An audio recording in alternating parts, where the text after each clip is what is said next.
Well, a Wits sociology professor says that Cyril Ramaphosa should end the presidential merry-go-round. What does he mean? And of course, this is as that speculation is rife about President Jacob Zuma. What should happen now that there's the dreaded two centres of power, one in government, one at Luthuli House, the ANC headquarters? Well, we're joined now via Skype by Roger Southall from Wits University of Sociology. Professor, explain this presidential merry-go-round and what you think has happened in the past that shouldn't be repeated. Well, there's been so much speculation recently about what is going to happen with the election of Cyril Ramaphosa to the ANC presidency.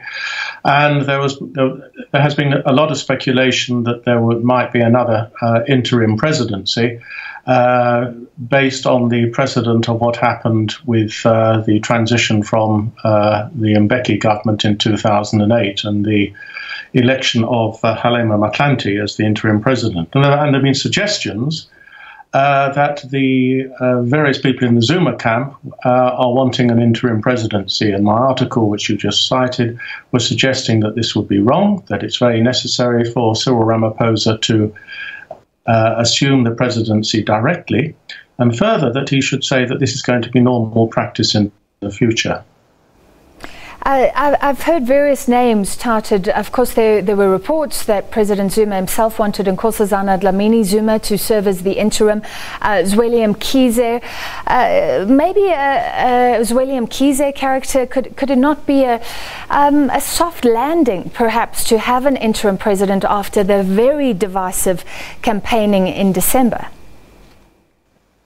I think the argument which many people on what I'm loosely calling the Zuma camp is saying is that they want that sort of an approach because it would promote unity. But I think the problem with that is that it's going to continue to see South Africa as standing out as politically divided. And at the moment, our economy is in crisis, and what is much needed is a statement to South Africans and to the world in general that Cyril Ramaphosa is in control. And if you have, as you say, two centres of power, the message is going to go out that the ANC and South Africa is still very much divided.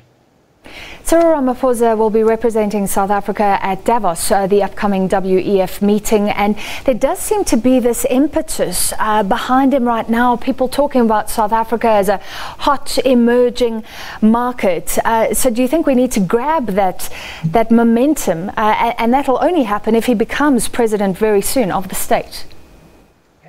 Well, I would agree with you. And just looking at the broadcast you had while I was waiting for this interview, was that Cyril Ramaphosa seems to be saying all the right things. He's talking about getting the economy moving, changing the boards of the SOEs, clamping down on corruption, and the mood seems to have shifted very quickly indeed. There is a sense that prosecutions are happening, and that the whole business of state corruption is going to be seriously tackled. And we haven't had this sense of initiative coming from the government for a very long time. There is now a sense that things are moving in the right direction. And does he have to deal with these two centres of power? I mean, he's going to face it eventually, where he will be the so-called puppet president, perhaps clinging and facing the same sort of stress when a new leadership comes in. I think President Zuma is going to put up something of a very considerable fight. He is fighting for his freedom. He's fighting for his financial freedom. He's fighting not to have the humiliation of going to prison. So I think he's going to bargain as hard as he can. And constitutionally, he's in a position to do this. He risks a vote of no confidence in the House of Assembly, which could happen if he puts up a very strong resistance. So I think what we're doing is we're in a very difficult situation. I thought it's very interesting where in your interview where Ace Magashule, was saying that this whole issue of the two centres of power and President Zuma is not going to be dealt with at the NEC, but it's being dealt with politically. In other words, I think at the moment there is not agreement in the NEC, and there is still a lot of behind-the-scenes negotiation going on.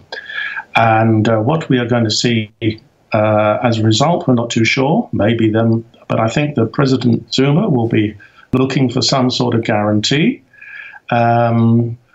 He would like amnesty. I don't think it's in the power of the government to give it, but he will be looking for some sort of soft landing, as you suggest. But it's still there's a long way to go before I think we see the back of President Zuma. Yeah, a lot of waiting for some sort of resolution. Thank you very much, Professor Roger Southall from Wits University of Sociology.